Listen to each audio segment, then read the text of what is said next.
ፀሓይ ታሪኽ ዝሸልማ ምብራቕ ፍትሒ ደደቢት ዝሽማ ፀሓይ ዘይትዓርባ ኩሉ ሻዕ ንጎሆ ናይ ሰመት ሚድያ ደደቢት እንሆ ምስረታ ሃገረ ትግራይ ዝረጋገጽ ብእን ምስርተን ትካላት ዳዕበር ኣማዕዲና ብንርኤን ናይ ዓዲ ሃገር ትካላት ይኾና ሃየ ትካልና ንሓግዝ ሰመት ዝዓመመት ውራይ ስለዚ ደደቢት ክትዕንበብን ክትዓቢን ሽርሕል ጸላትና ክትጽልምትን ደደቢት ንሓግዝ ኣባላት ደደቢት ንኹን ደደቢት ሚድያና ልሳን ህዝብና ደደቢት ቲቪ ብዓወት ክኽንበት ዝዓመመት ውራይ ደደቢት ሚድያና ሚድያ ህዝቢ ትግራይ ደደቢት ሚድያ ህዝቢ ትግራይ ደደቢት ሚድያ ህዝቢ ትግራይ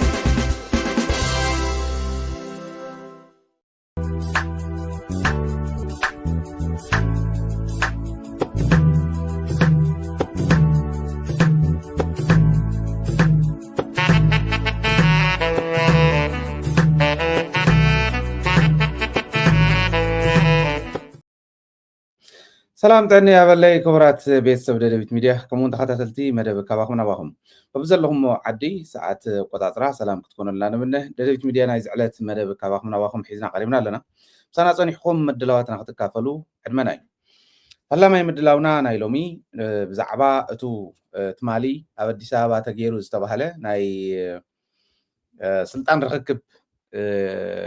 إنا كن قبرو نجرجن ምናልባሽ ከም ርእሲ ከም ዓብይ ርእሲ ሎም ክንዛተየሉ ሒዝናዮ ዘለና መጻወድያ ሸዋ ኣብ ልዕሊ ትግራይ ዝብል ዝኸውን ማለት እዩ ሸዋውያን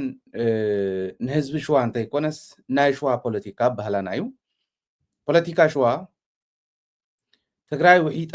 እትነብር ኢትዮጵያ ኣብ ምድልዳል ዘይዛሪ ዘመተ ኣብ ልዕሊ ህዝቢ ትግራይ እንዳገበረት ፀንሐ እዩ እዚዩ ባዕሎም ቶም ታሪኻውያን ጸላእት እውን ዝፈልጥዎ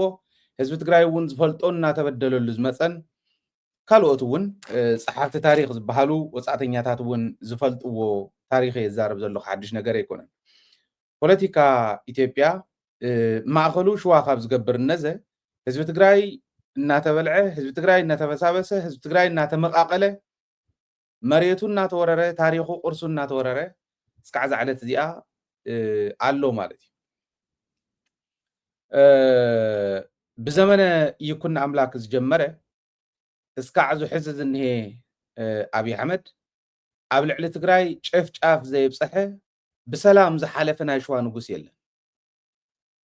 تاريخ مالت تعمرات دي من الباش هز تجراي عرفت رخي ولا أيز بهال عمون جوزنا ورانا هات يوهانسن ناي زمن إهادة ناي وحاتن بستوسنا ملكعو كندتو زخفلو مسوعتنت ولا انت زي كونه كندتو زدليونت حزب ولا انت زي كونه بستوسنه ملكعو حزب تግራይ ولا مسوعتنت እንዳخفለ شعون انت كونه ክብሩ ዘይተደፈረ መንነቱ ተኸቢር ንኽነብር ተገይሩ ነይሩ ይዝብል እምነት ኣለኒ ካብኡ ብዝተረፈ ግን ካብ 12 13 ክፍለ ዘመን ንነዘየ ዝብ ዘሎ ከም ዘለዎ ንሸዋ ሰንተሩ ካብ ዝገብር ኣብ መበል 13 ክፍለ ዘመን እዩ ኖርማሊ ናብዚ ዘሎ ህዝቢ ትግራይ ናጸነተ ይመጽ ናጸነተ እናተወደእ ይመጽ ከይበዝሕ ከይፈሪ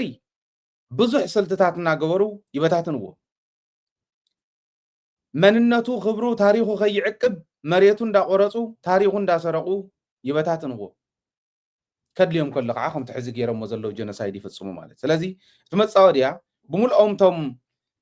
نلوم حزناهم زلنا مرداتات نزيو مسرت جيروم يوم كونوا توم تنتناتاتنا مالك بدن بمستوعب كدلي نايو بدن بي استوعد كا دماغ راح تيكونس نس تحزي عاوزين نقربوا مرداتا ناب استفلا لي ناي السوشيال ميديا مساوتكم كتقوم لتخولي يخممو حزبنا انتان بدن بويل اوير كوين خصنح مالك شمونت زي جنوسايد تفصيم لنا نبل سبات تاريخ نايت جنوسايد نايت تግራይ ግን ፈጺምና እስካዕ ሕዚ ክሊርሊ ዝረአናዮ ዘጽናዕናዮ ጽሐፍናዮ ሰነድናዮ የለን ማለት ስለዚህ እዚኦም ውን ኣካል ሰነድና ስለዝኾኑ بدن بي أستوعب كام الدماغ كدلي مالتي كابزونا يحزن يجمر مالي ጌታቸው ረዳ ተሸይሙሉ ዝነበረ ስልጣን ናብ ታደሰ ወረደ መሓላሊፎም ትማሉ ነቕሪብና ኢና ሎም ከዓ ፍልይ ብዝበለ መልክዑ ትማሊ ዘይቕረብናዮም መረዳእታታት ሒዝና ኢና ቀሪብና ዘለና ኣዕሊፎሞ ታደሰ ወረደ ፕሬዚዳንት ግዜያዊ ምሕዳር ኮይኑ ተሸይሙሎ ጌታቸው ኦረዲ ስልጣን ረኪቡሎ በተሓደ ገጽ ጌታቸው ረዳ ስልጣኑ ዘረከበስ 2 ዓመት ስለ ዘብቅዐ እዩ ዝብል መደረኢ ገይሩ ኣብይ ኣሕመድ ከም ትሰማዕኹም ናይ መጀመርያ ዙር ናይ 2 ዓመት ስልጣን ናይ ግዜያዊ ምሕዳር ስለ ዘብቅዐ ጌታቸው ረዳ እውን ንኸብቅዕ ጌርና ኣለና ኢሉ ከምኡ ይኮነን ተሓቂ እንደሓሰወት ህዝቢ እናታለለት ዝነበረት ዓዲ ስለ ዝኾነት ብፍላይ ንህዝቢ ትግራይ ከምዚ ዓይነት ዘረባ ከምዚ ዓይነት መደረ እንተገበሩ ሓሶቶም ተፀሚቑ ዝውዳእ ኣይኮነን ጌታቸው ረዳ ካብ ትግራይ ዝኸደሉ ካብ ስልጣኑ ዝወረደሉ ፀረ ህዝቢ ስለ ዝኸደ ጥራሕ ካብ ጌጋታትና ከይንምሃር እውን እዩ ዝገብር ዝኸብ ዝበለናታቶም መደረ ክብል ደልዩ ድሕሪ ሕዚ ዝመፁ ታደሰ እውን ሓዊሱ ካብ ጌታቸው ክመሃር ይግባእ ካብ ውድቀት ጌታቸው ዘይመሃር ውድቀት ጌታቸው ኣስተኻኺሉ ህዝቢ ትግራይ ድሌት ህዝቢ ትግራይ ንኽፍፀም ገይሩ ዘይኸይድ መራሒ ኣብ ትግራይ ክነብር ይኽእልን ክትመሃሩ ለኩም ናይ ጌታቸው ጉዳይ ከልዕል ስለ ዘለኹ ይኮነ ይመሓረና ካብ ጌታቸው ኣፍታ በረኻ ወፂኦም ዝነበረሉ እንተዝተርፍ መሓሾ ነይሩ ጅግና ከይዱና ጅግና ተሰዊእና ምበልና ጅግና መተፃወትናሉ መፂኡ ከምዚ ዓይነት ግዕዘ ምርኣዩ ንባዕሉ ተዋሪዱስ ዓደ ዋሪዱስ ህዝበ ዋሪዱስ ፀላእትን ይዕቆሞ ባምቡላ ገይሮም ክስካዕ ዝጥቀምሉ ምዃኑ ኣነ ከም ሓደ ማለት ሞት ዝፈቱ ሰብ የለን ሰብ ክነብር እዩ ዘለዎ ማለት ታሞት ወሳኒ ኣፈጣሪ ስለ ዝኾነ ብሌጋሲ ደረጃ ኣብ ሕልና ህዝቢ ትግራይ ዘለዎ ታሪክ ፅቡቅ ክኸውን ተዝነብር ግን ክንደይ ከይነብር ማለት ክንደይ እዩ 50 ዓመት ዝገበረ ሰብኣይ ሓደ ሰብ ክንደይ ዓመት ደይነብር ተበዝሐ 80 ዓመት ታሪኹ እንተዝፅብቐሉ መሓሸ ነይሩ መስዋዕትነት ተዝኸፍል መሓሾ ባህሊ ጌታቸው ተዋሪዲ እዩ ኸይዱ ጌታቸው ተዋሪዲ ኢለን ጌታቸው ንኸዋርድ ስለ ዝሓሰብኩ ግን ኣይኮነን ከምዚ ዝብሉ ኮርስ ባዕሊ ይፈልጦ እዩ ግን ብዋናነት ጌታቸው ዝተዋረደሎም መንገድታት እዚኦም እዮም እሞ ፀረ ህዝቢ ትግራይ እንተኸይደ ክዋረድ እየ ኢሉ ዝሓስብ መራሒ ክመፅእ እንድሕር ኮይኑ ናይ ጌታቸው ጥፍኣት ናይ ቅድሚኡ ዝነበሩ ጥፍኣት ናይቶም ሕጂ ዘለዉ ጥፍኣት ኣስተኻኺሉ ህዝቡ ክመርሕ ዝኽእል መራሒ ክመፅእ እንተኮይኑ ከም ጌታቸው ተዋሪድካ ከይትኸድ ከም ጌታቸው ከምዚ ዝበለ ተጣዒስካ ዘይትወፆ ጓሂ ከይትሓዝል ስለዚ ህዝብካ ኣዳሚፅካ ከይድ ክበሃል ክኽእል ኣለዎ ማለት እዩ ናብ ታደሰ ክንመፅእ ከለና ግን ተሸይሙሎ ታደሰ ጀነራል ታደሰ ዝተሸመሉ መንገዲ ሕዚ እውን ኢንተርቨንሽን እያ ኢንተርቨንሽን ዝብል ቃል ምናልባሽ እንግሊዝኛ ዘይፈልጥ ሰብ እውን ፈሊጥዋ ክኸውን ይኽእል እዩ ዝብል እምነት ኣለና ደጋጊምና ስለ ዝተዛረብናዮ ኣብ ናይ ጌታቸው ግዜ ጣልቃ ኣታውነት ማለት እዩ ፌደራል መንግስቲ ጣልቃ ኣቴ ኣዋጅ ኣስተኻኺለ ብሕገ መንግስቲ ኢትዮጵያ ገይረ ታው ንእሽትላን ንህዝቢ መታለሊ ትኸውን ኣብ መወዳእታ ውዕል ፕሪቶሪያ እውን ተጠቂመ ይብል ስምምዕነት ፕሪቶሪያ እውን ተጠቂመ ሸይሞ ኣለኹ ኢሉና ዘሎ ካብ ኩሉ ንላዕሊ ተን ሓደጋታት ፀኒሕና ክንሪአን ኢና ንሰን ስለ ዝኾና ዘግድሳ እቲ ሕዚ ኣሻውሙኡ ግን ኢንተርቨንሽን እዩ ምናልባሽ ሰብ ክብለኒ እኳ ይበሉ ሰብ ከይብለና እውን ይበሉ ምናልባሽ ከምቲ ዝረኣኹሞ እዚ ሕዚ ትሪእዎ ዘለኹም ናይ ሕወሓት ተወከልቲ የብሉን ሕወሓትን ፌደራል መንግስትን ሓቢሮም ዝሸምዎ እዩ ግዜያዊ ምሕዳር ናይ ሕወሓት ተወከልቲ የብሉን ንምንታይ ሕወሓት ዘይተፀውዑ ኢለ ህልኾ ይኮነን ዘርኢ ዘለኹ ግን ደናቁር ስለ ዝኾኑ ካልኣይ ከዓ ኣብ ልዕሊ ትግራይ ዘለዎም ፅላኣት ጫፍ ዝወፀ ስለ ዝኾነ ሕወሓት ፀዊዕኻ ንዕበሉ ንሽም ተዛቲና ፍኮርስ ናይ ክልቲኦም ስምምዕነት እዩ ኣነ እውን ኣብዚ ከቃልዑ ኣነ ሸይመየ ዝብል እንተኮይኑ ንታደሰ እኳ ንባዕሉ ዝበሎስ ሕወሓት ኣፅዲቓ ትልካ ኣላ ኣነ እውን ኣፅዲቐልካ ኣለኹ ትዝተረፈ ንጌታቸው ምርዳእ ተጫሒርካ ኣለኻ ምባል ካልኦት ዝብሉ ባዕለይ ሓላፍነት ወሲደ ከስተኻኽለ ኢሉ ሓላፍነት ወሲዱ ይጸኒሑ ተራዳዲኦም እዮም ሰሪሖም ዓለም ከይትርእየሉ ኢትዮጵያውያን እውን ከይርእይዎም ግን ኣይፀውዖምን በይኑ ከም ዝወሰነ ኣምሲሉ ኣዋጅ ኣስተካክለን እንደዚህ በህገ መንግስት አድርገን ሾም ነው ችግር የለን ማንም ሹሙ ማንም ተሰማሚዕም ዝገበርዎ እስካዕ ዝኾነ ተሰማሚዕና ዝገበርናዮ ኢና ኢሎም ስለዝኣመኑ ፍቲ መግለፂኦም ስለዝረኣናዮ ትዝኾን ዘሎ ሰብ እውን ቱ ተሰማሚዕና ሊኢና ዝወለት ሕወሓት ኣብ መግለፂያ እውን ዘውፃቶ ስለዝኾነ ንበይኑ ዝገበሮ ኣይኮነን እቲ ሓደጋ ግን ኣፍቱ ንታደሰ ወረደ ሸይመካ ኣለኹ ክብሎ ከሎ ተሸምካ ኣለኻ ዝተባሃለሉ ናይ ቃል ኪዳን እዩ ቃል እትይዎ ኖርማሊ ኣብቲ ቃል እትየካ እየ ዝበሎ ኣብዚ ሕዚ ትርእይዎ ዝኒኹም ኣብዚ ዝኒሄ ትሕዝቶ እዩ ተሓደጋ ዕሪና ክንሪኦ ዘለና ኣብዚ እኒሄ ተሓደጋ እንታይ እየን ነይረን ቅድሚ ሕዚ ነቲ ግዜያዊ ምሕዳር ዝተዋህቦ ሕዚ እውን እቲ ናይ ግዜያዊ ምሕዳር ስራሕ እሱ እዩ ኢሉ እንደ ዝኣምን ምክንያቱ ከም ህዝቢ ክንጥንቀቐሉ ዘለና ኣስተውዒልኩም ዘየንበብኩም እንትኾንኩም እቲ ናይ ቅድሚ ሕዚ ክነግረኩም እየ ብህዝባዊ ኮንፈረንስ እዩ ግዜያዊ ምሕዳር ተጣይሹ መጣየሺ ኮሚቴ ተቋቂሙ ታደሰ ወረደ ዝመርሖ ኩሎም ስቴክ ሆልደራት ዝበሃሉ ዘለውዎ መጣየሺ ኮሚቴ ተቋቂሙ ግዜያዊ ምሕዳር ክጣየሽ ከሎ ሰነድ ዴቨሎፕ ተገይሩሉ እዩ ተጣይሹ እቲ ግዜያዊ ምሕዳር ዝብል ብጠቕላላ ማለት እዩ ብከምዚ ዝተጣየሸ ግዜያዊ ምሕዳር ሓላፍነት ተዋህቦ ሓሙሽተ እየ ሰላም ትግራይ ምስፋን እዩ ተሓታትነት ጀኖሳይድ እውን ሓዊሱ ተሓታትነት ምስፋን እዩ ዳግመ ህንፀት ትግራይ ምትግባር እዩ ተመዛበልቲ ናብ ቦትኦም ምምላስ እዩ ምስ ኣመራርሕኦም ምስ ፀጥታ ሓይሎም ተመዛበልቲ ናብ ቦትኦም ምምላስ እዩ ናብ ስሩዕ መንግስቲ ምስግጋር እዚኦም ተዋሂቦም እዮም እቲ ግዜያዊ ምሕዳር ሕዚ እውን እንተኾነ ሓላፍነቱ ንሱ እዩ ኣብይ ኣሕመድ እንታይ እዩ ዝገብራ ዘሎ ነዚኣ ዝብል እዘን ኣብዚኣ እኒዋ ኩለን ክንሪአን እንዲና እቲ ሓደጋ ተረድእዎ እቲ መፃወድያ ተረድእዎ እንታይ ዓይነት መፃወድያ እዮም መፃወዲዶምልና ዘለው መፃወድያ ሸዋ ኣብ ልዕሊ ትግራይ ዝብሎ ዘለኹ እንታይ እዩ ዝብል ክደውልኩም ነስተውዒልኩም ኣዳምፅን እሞ ብደንቢ ክትርድእዎ ኢኹም እዚአን እየን ተን ሓላፍነት ናይ ግዜያዊ ምሕዳር ካብኡ ካብ 6 ወርሒ እስካዕ 1 ዓመት ኣብ ዘሎ ግዜ ናብ ስሩዕ መንግስቲ ከሳግረና እዩ ነይሩ ኢትዮጵያ እንታይ ገይራ بحق منقست مسارات إلى بعنقص سانكلتن ناي فيدرال منقست القازاتو له مسارات بأواج 359 زبار 1995 مسارات النا بسمعنا بريتوريا مسارات إلى نشوم تقطوامو بزين مسارات نجيتاچو مدي ويو إلى إلو دبدابي خصحف كل أبي حمل تا يجيرو እቱ ካብ 6 ወርሒ እስካዕ 1 ዓመት ዝበልኩሞ ኣብቲ ናይ ህዝባዊ ኮንፈረንስ ግዜያዊ ምሕዳር ናይ ምጥያሽ ህዝባዊ ኮንፈረንስ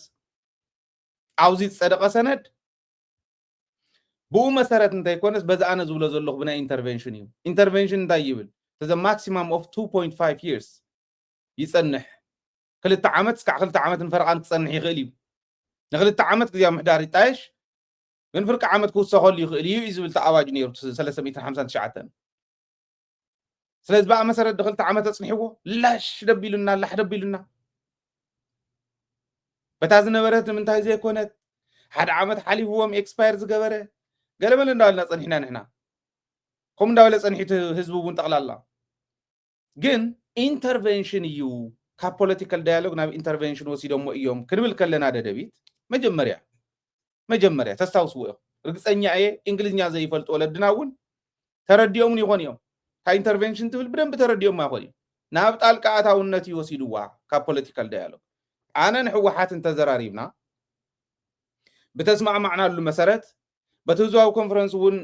ዝሃቦ ሰነድ መሰረት ጌታቸው ተመዲውሎ ተሰማሚዕናሉ ኣለና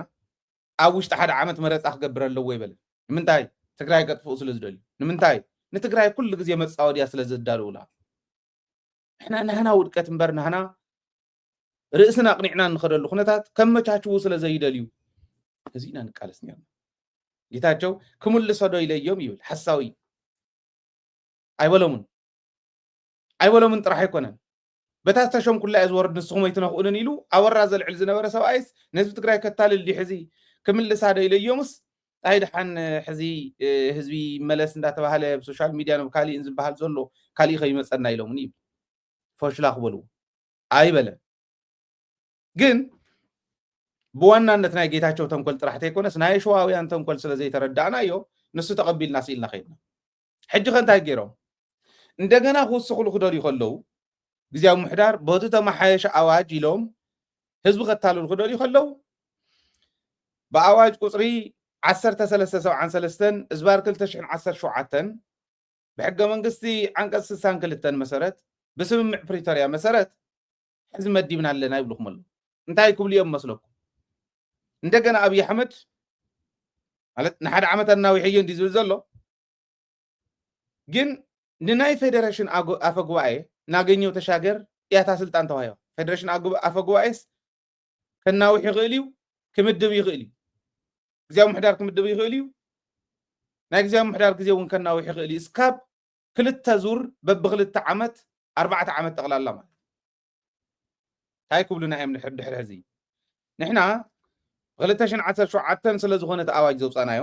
በታ ኣዋጅ ንሱ ዝተሾመ ታደሰ ወረደ እዩ ክልተ ዓመት ይፈቅደሉ እዩ ናይ መጀመርያ ደን ኣፈ ጉባኤ ናይ ፌደሬሽን ቤት ምክሪ ፌደሬሽን እንተፈቂዱ ኣናዘር ክልተ ዓመት ወሲኽና ኣለና 4 ዓመት ወዲ ወረደ ዝገዝኣሉ ኣመቻችም ልኩም ኣለዉ ማለት 4 ዓመት ናብ ሕጋዊ መንግስቲ ናብ ስርዑ መረፃ ክወስዱና ድዮም ኣብይ ኣሕመድ ስለ ዘይገብሮ መረፃ ክገብር ስለ ዘይደሊ ኢትዮጵያ ረኣይዋ ሕዚ ኣበየናይ ከባቢ ኣብይ ኣሕመድ ክምረፅ ኣብ ኦሮምያ ኣብ ኣምሓራ ትግራይ ግደፍዎ ዘረባ የድሊ ኣበይ ክምረፅ ኣብይ ኣሕመድ በሻሻ ጥራሕ መሪፃ ጠቅላይ ሚኒስትር ክትገብሮ ይትኽእል ኣበይ ክምረፅ ብልፅግና ዓዲ ትባርዕ ኣላ ስኢል በብዝኾነ ሰብ ይመውት ኣሎ በብኸባቢኡ ኩናት እኒሄ ኣበይ ከይ መረፃ ክካየድ የለን ኣይካየድ ብሙሉእ እንተን ናይ ኣምሓራ ዝኔዋ ናይ ኦሮምያ ዝኔዋ ናይ ካልኦት ዘለዋ ናይ ትግራይ እውን ቀፍዲዱ መሬትና ከይነምልስ ገይሩ ኣይ ሕዚ በብኸባቢኡ ኩናት ስለ ዝኒሄ ሓዊ ይባርዓ ስለ ዘሎ ዝዓዲ መረፃ ክገብር ኣይክእልን ሓደ ኣይ ኤርትራ ቦቲ ተፋጠለይ ስለ ዘላ ሕዚ መረፃ እንተገይርና ካሊእ ጣጣ ክመፅእ ስለ ዝኽእል መረፃ ክነናውሒና ክልተ ከምኡ እንዳበለ ኸዲ ንትግራይ ብሕገ መንግስታዊ ስርዓትን ጥራሕ ኢና ሸይምናዮ ዘለና ብኣዋጅ ተሸይሙ ዘሎ ኢሉ ከቕምጦ ከሎን ወዲ ወረደ ኣብ ትግራይ ሕግን ስርዓትን ዝኽበረላ ሕጊ ዝፈልጥ ህዝቢ ዘለዋ ስለ ዝኾነት ባዕሉ ብዝመረፆ ክመሓደር ዝደሊ መሰል ዓርሰ ውሳኑ ኣሕሊፉ ዘይህብ ህዝቢ ስለ ዘሎ መረፃ ይገበር እንተኢልና ድሕሪ ዓመት ንኣብነት ኩናት ክኸፍተልኩም እዮም በኣር ከምኡ ትብሉ እንተኾንኩም ክብል እዩ ስልጣን ዝጠዓመ እውን ኣብ ወንበር ተኸጅሩ ናብ ኣዳንኹም ክብል እዩ ሽዑ ዋ ከመይ ጌርካ ሕጊ እንዲዚ ዳ ኢልካ ንወዲ ወረደ በልሞ ቻሌንጅ ንግበረ ተባሂሉ ትቃልስ እንተ ተጀሚሩ ሪኢኹም ንጌታቸው ኣባረረሞ ንወዲ ወረደ እውን ኣባረረሞ ዝብል ፕሮፓጋንዳ ሒዙልካ ይመስል ታይት መድሓኒቱ ስኸ ኣይኮነን ከይብሉና ኣይኮነን ብሕጂኣ ፍጹም ወንዘር ኢሉ ዝኸደላ ካብ ናይ ትግራይ ፍቓድ ካብታ ዝተመስረተት ዝፀደቐት ታውድብ እውን ህዝቢ እውን ዝኣመነላ ናይ ግዜያዊ ምሕዳር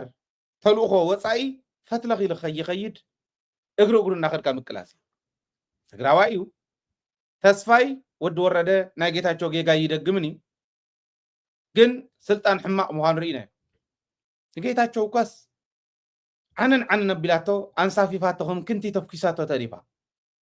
ሕማቅ ከይሰርሕ ኣብ ኣጋ እርጋን ዝርጋን ከይኾን መከትታል የድሊ ናፍተን ኣብዚኣ ዝኔዋ ዝርዝር ንምፃእ እንታይ እዮም ዝብሉ ኣብዚዩ 4 ዓበይቲ ፎልት ኣለዉ 4 ዓበይቲ ፎልት ኣለዉ ናይ መጀመርያ ህፁፅ ኢሎም ብህፁፅ ክትግበር ኣለዎን ዝበልዎን ክልተ ነገራት ኣለዉ ቁፅሪ 1 ተመዛበልቲ ብህፁፅ ክምለሱ ኣለዎም እዩ ኦኬ ተመዛበልቲ ብህፁፅ ክምለሱ ኣለዎም ክብል ከሎ ግን ውዕል ፕሪቶሪያ መሰረት ገይረው እውን እንዲ ዝብል ዘሎ ተመዛበልቲ ክምለሱ ከለዉ ምምሕዳሮም ፀጥታ ሓይሎም ምስኦም ይኸይድ ምክንያቱ ውዕል ፕሪቶሪያ ስታትስ ኳ እንተ ይመለስ ስለ ዝብል ናብዚ ነበርናያ ጥቅምቲ 23 2013 ብናይ ትግራይ ኣቆፃፅራ ክምለስ ኣለዎ ስለ ዝብል ከምኡ ስለ ዝብል ትውዕል ስለዚ ውዕል ፕሪቶሪያ ክትግበር ኣለዎ እንተተባሂሉ መጀመርያ ኣብ መሬት ትግራይ ዘሎ ፀላእ ክወፅእ ኣለዎ ኣብይ ኣሕመድ ባዕሉ እውን ዝምውሎ ዘሎ መሬት ትግራይ ዝወረረ ኩሉ ክወፅእ ኣለዎ ኤርትራ እውን ኢትዮጵያ እውን ናይ ኣምሓራ ዓሰስ ገሰስ እውን ክወፅእ ኣለዎ እዚ እቲ ናይ መጀመርያ እዚ ይብልን ተመዛበልቲ ስኢልኩም መልሱ እዩ እዚኣ ማለት እንታይ ማለት እያ ልክዕ ከምታ ጌታቸው ሂቦሞ ዝነበሩ ተመዛበልቲ ይመለሱ መሬት ግን ዘመሓደረ ይመሓድሮ ትብል ተግብሩ ማለት እዩ እዚኣ ሕዚ እዚኣ ስለተዋሃበትን ኣብታ መጀመርያ ዝኒሃ ዝዛረብ ዘለኹ ምናልባሽ ንበወልኩም ኢለ እዚኣ ስለዝተዋሃበትን ንክትግብር እየ እንታይ ኢሉ ኖ ከምኡ ኣይኮነትን ተመዛበልቲ ክምለሱልና ንደሊ ኢና ግን ተመሊሶም ከምቶም ፀለምቲ ኣትዮም እንደገና ዝተዋሓጡ ክዋሓጡልና ይንደሊ ክዋሓጡና ይንደሊ ከምኡ ይንደሊ እንታይ ዳ ኢና ንደሊ ምስ ምምሕዳሮም ምስ ፀጥታ ሓይሎም ከኣቱ እዚ ንምግባር መጀመርያ ኣብ መሬት ትግራይ ዘሎ ፀላኢ ይውፃእ ካልኣይ ኣብ መሬት ትግራይ ኣትዮም ዘለዉ ሰፈርቲ ይውፁ ህዝቢ ናብ መረበት ይምለስ ሽዑ ምስ መራሕቱን ምስ ሰራዊቱን ማለት እዚኣ ግን ብህፁፅ ትተግበር እንዮም ኢሎማ ናይ ሸብሸቦ ተገይሩ በሉ ተመለሱ ድሓን ክነርክበኩም ኢና ምምሕዳርኩም ክነምፀልኩም ኢና ተባሂላ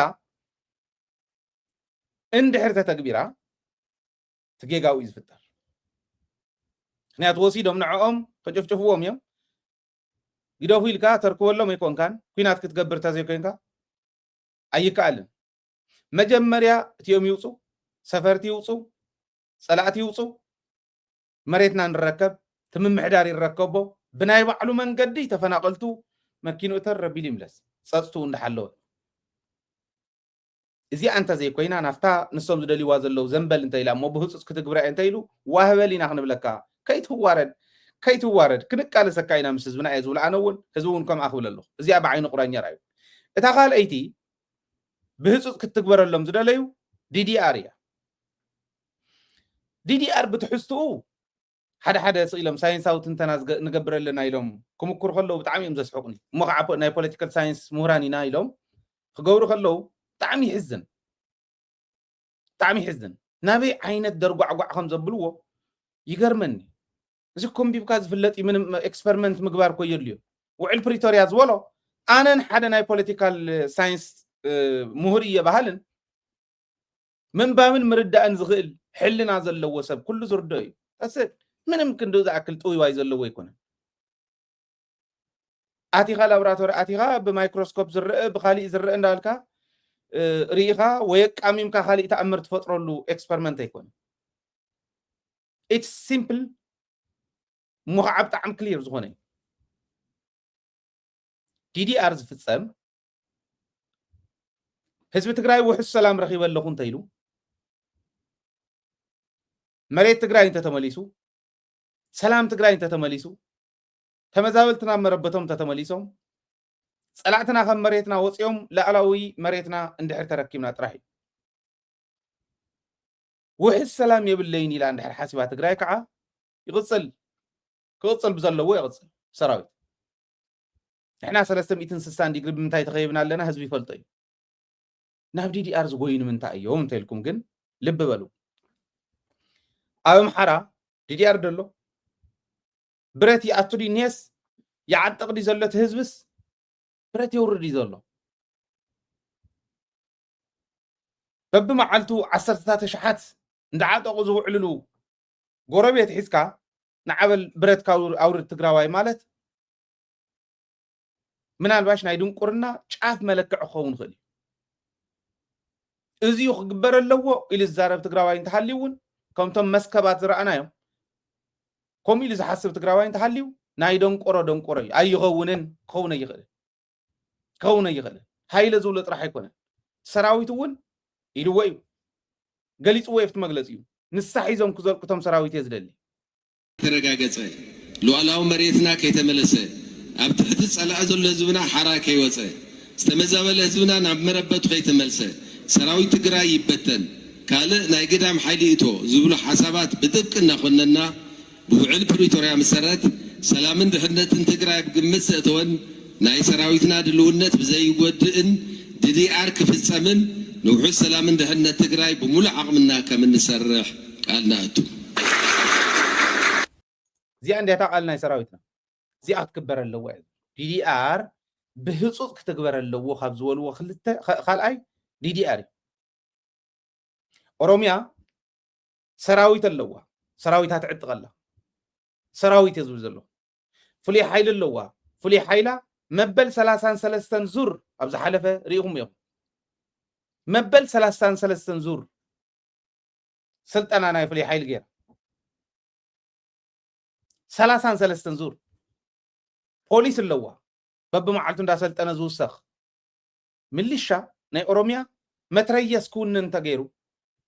كلاشن طرح يكون 70,000 كلاشن تجزء مقدفو 70,000 من الشال كم حسوه كلت برد شكم من الشال 70,000 كلاشن تقر كلاشن تنبر كلاشن زبهل 70,000 ايت يوم مكلاكا ايز هو مزقز علم 70,000 من الشاغل لومي مالت حسبوه ناي 3 سنه 4 هاجر سراويت مالت نسو طرح حقنا يكون انت من لشانا اورمياس متريس كعتق متريس يبل انا ريكم يبع عليه وزي اب سكرين متريس يغزو ناي 3 بليون ناي 3.5 بليون قرشي اصوار غزيهم تاي مالتي زي سيسو ناي نتግራይ ድጎማ ዝህዋስ ናይ ሲሶ ማለት ካብ ፌደራል መንግስቲ ዝውሃባ ድጎማ ንክልላት ዝውሃብ ንትግራይ 12 ቢልዮን እንዴት ዝውሃብ ሲሶ ናይ ዚኣ ዝኣክል ንብረት መግዚ እሙኽዓን ምልሻ ጥራሕ ንፖሊስ ኣይኮነን ንፍሉይ ሓይሊ ኣይኮነን ነቲ ሰራዊት ኣይኮነን ንምልሻ ጥራሕ ክንዲ ዝኣክል ኣውፅኦም ዝገዙ እዩ ኦሮሚያ ከምዚ ክትዓጥቕ ከላ ኣምሓራ ከምኡ ክዓጥቕ ከሎ ሞታ ትግራይ ብ360 ዲግሪ ተኸቢባ ባዕላት ሃገር እየ ትብል ፌደሬሽን ቃል ኪዳን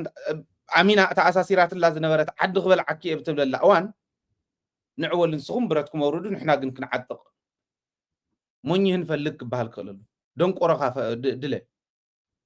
ዓሻ የለን ስለዚ እዚኣ እውን ክትግብረ እንተይል ወዲ ወረደ ኣብኣ ስለ ዘላ ዘልዕላ ዘሎ ኣብዚኣ ስለ ዝኒሀ ብህፁፅ DDR እውን ይተግበር እያ ትብል እዚኣ ክትግብር እየ እንተይሉ ከመይ ኢና ክንቃለሶ ንሓደ ግለሰብ ኣይኮነን برجس نحرق اللسان ده هو وني بايزوي قال كيدان اسيري يمصيو قال ياسير انا تادس ورده زوهاون حلافنت باغبابو ابل على تزرزيرم زلو شمنت باغبابو نخفصم قال ياتوي لي وفتحت زنيه فريمو وني افتال علفير ما زنيه ان ساعات انا اي دونت نو مالت كميز ول حلنا اذا انا يغبرن ابي لوتو ناي غزاتا وحدነት مملاس أبيل التفنقلتي تو جزعتهم سراويت صلاتي ناني انديف زغون خوص اللوم زول أبيل لما محدار تقراي بعلو تو زم محدر حيلي كم محدر مسرت اللو زبل يا خبر نير زي خبال نير زي أخذ تقبرأ عند حريلو كم يهم كتقالسو كم ينخ نقالسو خمس بدقن وش تنزل لنا أبحث سيروان كإلا يلو نابز خلو الدرجة خيخت بعلوم كحسب خلو زي أخبر اللو يزول كنا حجزو هنا اندحرنا زي إم كفتسمي أنت يلقن تنتو هوا خاوكتن عبيتي تنحمشت إن السن تكبر سانا خوين كايق بحال زلو نحسب بوزي يزول زلو DDR كفتسم كله جن نحنا كو سراويت كنت تحس زل سراويت تقراي كهلو تمن سي ناب صراحة ناب تكنولوجي ناب كالي نغيرها كم زدل سودل of course هذا عودة صراحة خوينو سراويتنا نبع على حيزنا كونفدريت إنه قبرلو مس إثيوبيا كهلو يغل تقراي تمليسا أكال فيدريشن إثيوبيا خوينا خد كدي إذا حسب ما خلاي منقص نتحليو يلن تعدن داودقت إثيوبيا تبهال داودقت تنكللاتنا تبتنا خران تزي كوينن كي تودق ندحر دليا تقراي أي من إثيوبيا ناي تقراي حتى خد ملس الله otherwise ክንሰርሕ ኢና ንሕና ኢትዮጵያ ክነውድቕ ኣይኮነን ትግራይ ክነቕንዕ ክንሰርሕ ትግራይ ክትቀንዕ ከላ ካልኦት እንታይ ክብላ ከም ዝኽእላ ፍሉጥ እዩ ስለዚ ታዘላቶ መማረፂ ፌደራል መንግስቲ ኦኬ ዓርስኹም ከኣሉ ግን ኮንፌደሬት ንግበር ሓቢርና ንሰርሓሎም ንፍለ እዚኣ ኢሉ ክመፅእ ይኽእል እዩ ካብ ወፃኢ ግን ኢትዮጵያ ካሊእ መማረፂ የብላን ኢትዮጵያስ ፌደሬትድ ኮይና ናይ ኢትዮጵያ ፌደሬሽን ክቕፅል እዩ ዝብል እምነት የብለይ ኮንፌደሬትድ ዝኾና ስቴትስ እንተሃልየን ግን ካልኦት እውን ክስሕብ ይኽእል እዩ ኮንፌደሬሽን ንጠርነፍተ ተባሂሉ ዓርሰን ዝኸኣላ ኢኮኖሚየን ዘመሓድራ ነፃ ሃገራት ነገር ግን ከዓ ብኮንፌደሬሽን ተጠሚረን ክመሓደራ ዝኽእላ ክህልዋ ይኽእለ እዚኣ እያ ዲዲአር ግን ተዝፍፀም ነይሩ ንሕና ወል 150,000 ኣክቲቭ ፐርሰኔል እንተሃሊ እኳ ተዝተረፈ ብዲዲአር እንተሰኒኻዮ ወዲብካ እንተቕሚጥካዮ ብቑዕ መራሒ እንተሃሊና ብቑዕ መራሒ እንተሃሊ ኦኬ ዲዲአር ይፈፀም ዲዲአር ክፍፀም ከሎ 9,100,000 ሂብካ 5 ኩንታል 6 ኩንታል ጣፍ ዘይገዝኣ ሂብካስ በልኪድ ንዘለዓለም ዋላ ኣካልካ ጎዲልካ እንተኾነስ ኪድ ኢልካ ይኮንካ እንትፋኑ መሬት የድልዮ መፅለሊ ዝሰርሓሉ መስርሒ ገንዘብ የድልዮ ዘፍረየ ነገር ስለዘይብሉ ዓዲ ይሕሉ ስለዝነበረ ህዝቢ ይሕሉ ስለዝነበረ እዚ ዝገብሮ ናይ ዓለም ታሪክ አንብቡ እዚዩ ዩናይትድ ኔሽን ምስ ናይ ኢትዮጵያ መንግስቲ ኮይኑ ይኽሰርሖ ነይርዎ ከም ይኽሰርሖ ነይርዎ ዩናይትድ ኔሽን ክሰርሖ ዝነበረ ካብ ዘምፆም ፅዮም ካብ ሃገራት ኣዋፅዮም ነቱ ዓዱን መንነቱን ከኽብር ዝወፀ ክምክት ዝወፀ ዲዲአር ይተግበር ክብሉ ከለዉ ኦኬ ንገዛኻ ኺድ ግን ገዛ ክህልወካ እዩ መስርሒ ክህልወካ እዩ ዝተባሂሉ ይኸድ ዘሎ ብ9,000 ከሽውድ ጌታቸው 9,000 ሃውና ሞ ዲዲአር ንምንታይ ዘይፈፀምኩም ኢሉስ ብክሳድ ናይ ሓንቀና ነይሩ ሰራዊት ይብል ከም ዝበለ ባሊ ኳይ ሰብ እኳ ርአ ይፈልጥ ኣይደለ ከመይ ከም ዝመፀ ይፈልጥን ናብ ስልጣን እዚ ከምዚ እዩ ስለዚ ዲዲአር ተሎ ክፍፀመሎም ይደልዩ ንሕና ከዓ ኣይንደልዮን ንምንታይ ኢና ዘይንደልዮ ክብርና ገና ኣይተኸበረን መንነትና ኣይተኸበረን ሰላምና ውሕስ ኣይኮነን ተመዛበልትና ኣይተመለሱን መሬትና ናብ ኢድና ይኣተወን ብስሩ እውን 360 ዲግሪ ንትግራይ ውሒጦም ክነብሩ ብዝደልዩ ተኸበብና ስለ ዝኾንና ኣይኸውንን እዩ እዚአን ተን ክልተ በቲ ካሊእ መንገዲ ግዛኣታዊ ሓድነት ምምላስ ዝበሃል የለን ኣየልዓልዎን ኣብዘን 8 ነጥብ እዚአን ኣይተላዕለን የለን ግዛኣታዊ ሓድነት ትግራይ ዝብል ንምንታይ እዮም ዘይልዓልዎ ምናልባሽ ኣነ ኩናት ካብ ዝፀልኡ ሰባት ሓደ እየ ንሰላም ካብ ዝቃለሱ ሰባት ሓደ እየ ህዝቢ ትግራይ ሰላም ክረክብ መንነቱ ክኽበር ካብ ዝቃለሱ መስዋዕትነት ንኸፍሉ እውን ድልዋት ካብ ዝኾኑ ተጋሩ ተቃለስቲ ተጋሩ ሓደ እየ ግን አንፎርቹኔትሊ መሬት ትግራይ ብሰላም ክምልስዎ እዮም ኢሉ ዝሓስብ ሕልና ዘለዎ ትግራዋይ እንተሃልዩ የዋህ እዩ ብጣዕሚ ለዋህ ረፍደ ምዕራብ ትግራይ ጸለምቲ ማይ ፀብሪ ደቡብ ትግራይ ኣይምልሱልካን ይትረፍ ደንሱ ብሰሜን ኤርትራ ሒዝዎ ዘለውን ክትጸብብ ክጨንቀካ ተጨኒቕካ ናይ ጭንቀት ውሳነ ክትውስን ወይ ደኒንካ ኣብ ትሕቲ እግሮም ክትነብር ስለዝደልዩኻ መሬትካ ይምልሱልካን መሬትና ክምልሱ እንተኮይኖም ብሰናይ ድልየቶም ንሕና ቅልፅምና ረጉድ ምዃኑ ሕብረትና ጥንኩር ምዃኑ ከርኢ ዝኽእል መንገዲ ክህልወና ኣለዎ እዚሁ ክንክተል ኣለና ሓድነትና እንተጠንኪሩ ዲፕሎማሲ ክትሰርሕ ይትኽእልን ኢትዮጵያ ንትግራይ እንዳበልዐት ሓድነትና እንተጠንኪሩ ምግቢ ውሕስና ህዝቢ ትግራይ ኣብ ልመና ተመርኮሰ ኣይኮነን ሓድነትና እንተጠንኪሩ ቃልስና መንነቱን ክብሩን እንተይምለሰ ገዛ ዝኣቱ ተጋዳላይ ይህልወካን ህዝቢ ኩሉ ተጋዳላይ እዩ እዚኣ ስለ ትኸውን ሓድነትና ብዝጠንከረ ቁፅሪ እንዳፈርሑና እዮም ዝኸዱ ተመፅኦም እውን ተሊልካ ይምለስ ብስሩ እውን ግን ከዓ እንታይ መፁ ብጋኖኦም ፈሪሖም ክምለስሉ ዝኽእሉ ኩነታት ምምቻው ይከኣል ማለት እዩ እንታይ ትትገብር ተለኻ ሓድነትካ ክጠናኸር ከሎ ስለዚ ግዛኣታዊ ሓድነት ትግራይ ኣብዚ ዘይተላዕለሉ ክመልስዎ ስለዘይደልዩ እዩ ስለዘይደልዩ ጥራሕ ኣይኮነን ካሊእ ክውስኹልካ እዮም ዝደልዩ ኣክሱም ናተይ ይኽብለካ ይፅዋሕንጎ መቐለ ናተይ ሽረ ናተይ ይኽብለካ ይፅዋሕንጎ ምንም ጥርጥር የብሉን ተዋና ዕላምኡ እኮ ቀይሕ ባሕር ኮይኑ ኣብቲ ትግራይ ተሓፂሩ ዝተርፍ ዝመስሎ ሰብ ደኾን ይህሉ ይኾን ዕላምኦም ቀይሕ ባሕሪ እኒ ነዚኦም ግዛእታዊ ሓድነት ዘይእተውዎ ግዛእታዊ ሓድነት ኢሎም ምዝራብ ኣይ ፌደራል ስለ ዝኾኑ ገለ እንተኢልኩምቶም ፀላእቲ ይውፅእ ዘይብሉ ፀላእቲ ማለት ዋላ ድሓን ናቶም ቶም ልኡኻቶም መግደፍዎም ኤርትራ ሒዝዎ ዘሎ መሬት ክወፅእ እዩ ዝኽነውፀኢና ናኒ ኤንዲኤፍ ዝኾኑ ኩሎም ከም መሬት ትግራይ ክወፅኦም ኢሎም እንተለኣሰስ ብፅሑፍ እኳ ዘይእትውዎ ደናቑር ምዃኖም እዚ ድንቁርና ጥራሕ ግን ኣይኮነን ኣብ ልዕሊ ህዝቢ ትግራይ ዘለዎም ፅልኢ ጫፍ ዝወፀ ስለ ዝኾነ መለክዒ ኣልባ ስለ ዝኾነ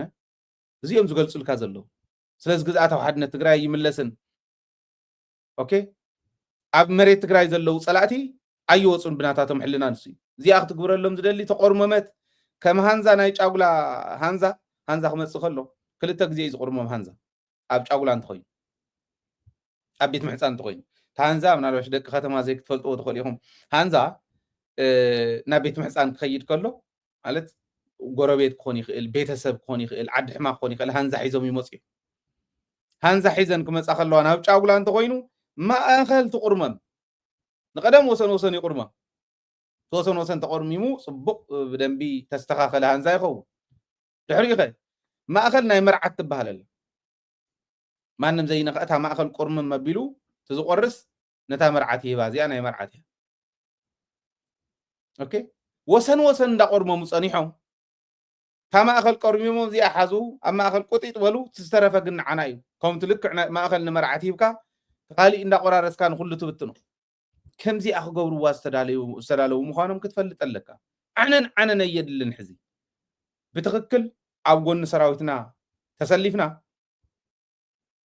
أو دبونا أو قلنا سراويت تزبونا أو قلنا سراويت تيلي تبهال تقلع الله أو قلنا سراويت كوينو إنا مريتنا خنا من السنغال كاركتر أساسنيشن كفتصوم لهم كله مرحت سراويتنا أكو سيلو كوي كون قبل عادية إز عنفيت خمسو أتشة زول زلوا يوم زوزلوا فعل كونتومنتو كم أقول خلوا يقرمني تايكون يحسب به اللي تنقلاتهم كم زبا قوية قوتت تنداول زغير عينة تنقلات زلوا نعلم كركب زي الدحرات كم يقولوا يفرس بملش أين نسرح يقولوا كم بعد جيتاتو زول الدحراتو كم زول خحر تخزارو خلوا زيهم زي مسمع سراويتنا سمعنا مخاد كي ترقاقص لو ألاو مريتنا كي تملس سلامن دحنا تقراي كي ترقاقص لو ألاو مريتنا كي تملس أبتحت تسأل أزول لزبنا حراكي يوص استمزاول لزبنا نعم مربط كي تملس سراويت تقراي يبتن قال ناي قدام حيليتو زبلو حسابات بدك ناخذنا بوعل بريتوريا مسرت سلامن دحنا تقراي بقمس أتون ناي سراويتنا دلونت بزي ودئن دي أرك في السمن نوح السلام من دهنا تقراي بمولع عقمنا كمن نسرح قالنا أتو تريهم دلهم زيهم هم جاكانو جنا مالتك نخطريهم قرما موجسهم أخلي زيهم تبتينهم من الواش ونا وأتهم كم صامين تايم حاسيهم لمزلوا تريدي أر مهتم بتو نحن عندنا لما تاني يفتسم شجري ولن كم ساعة منزلوا سراويتنا بزي قد عناون سلام دهنا تقراي وبزرقا قسم الكون تايم زولجن حق مخبار زبلون الله عفتوشتي زلو بقى صراحة حق من قصة زخدو خمسي زولو زيهم حس كاخ تقرب الليئة عفتا صحفت زل هاي مالتيو سراوي تتبتينو هزي تقرأي رؤسدني نخنبر ندحر تغيرو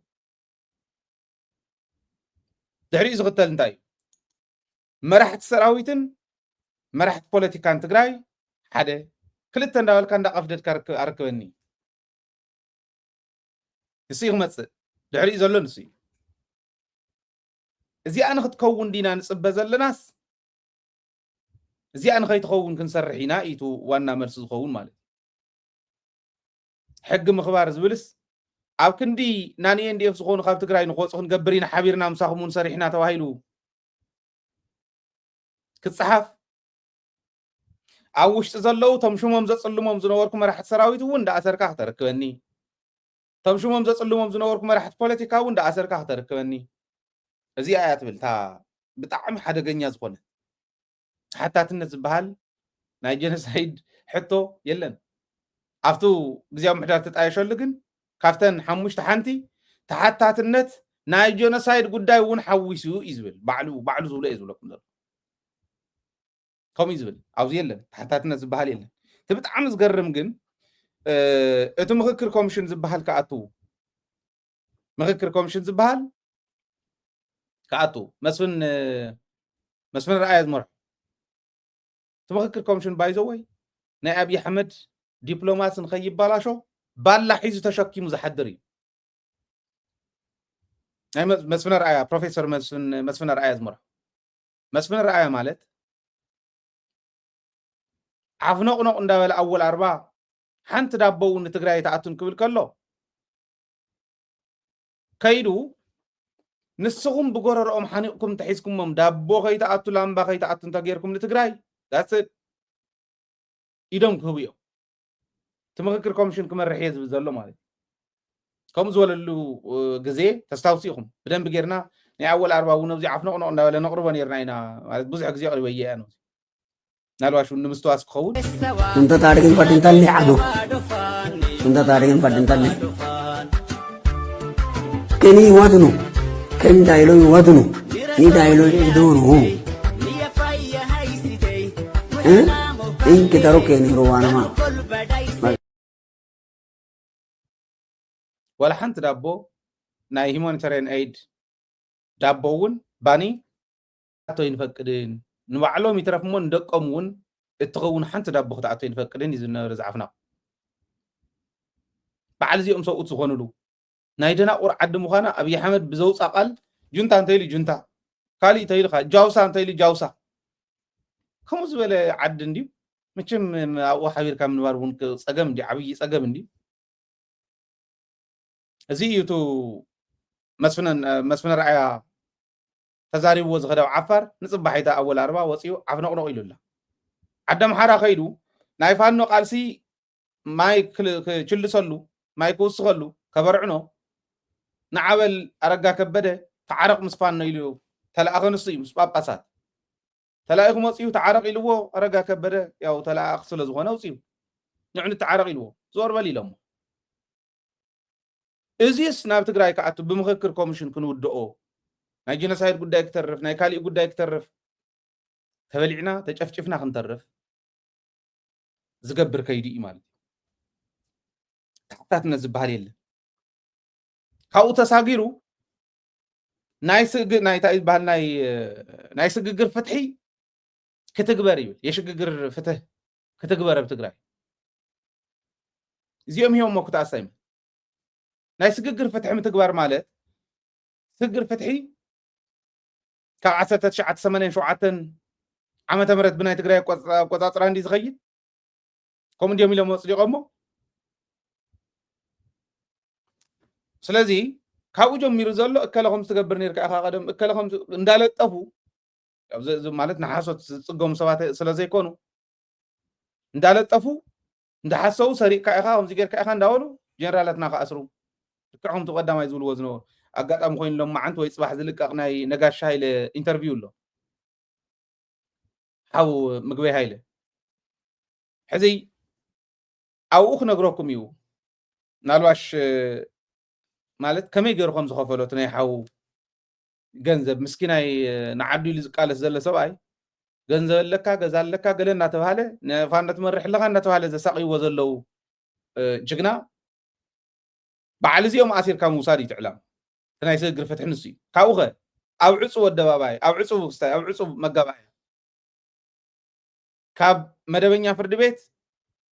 ናብ ወታደራዊ ፍርዲ ቤት ወሲዶሞ እዮም ናይ ሃገር ክሕደት ናይ ጀኖሳይድ ናይ ገለ እንዳበሉ ኣብኣ እዮም ክሓትዎም ነዚ ኢና ንባዕልኩም ክትብሉ ንህዝብኩም እውን ክትብሉ ጠንኪርኩም ክትከዱ ክትክእሉ ኣለኩም ናይ ህዝብኩም ድሌት ክትፈፅሙ ክትክእሉ ኣለኩም ንብሎ ነዚ እዩ ማለት ስለዚ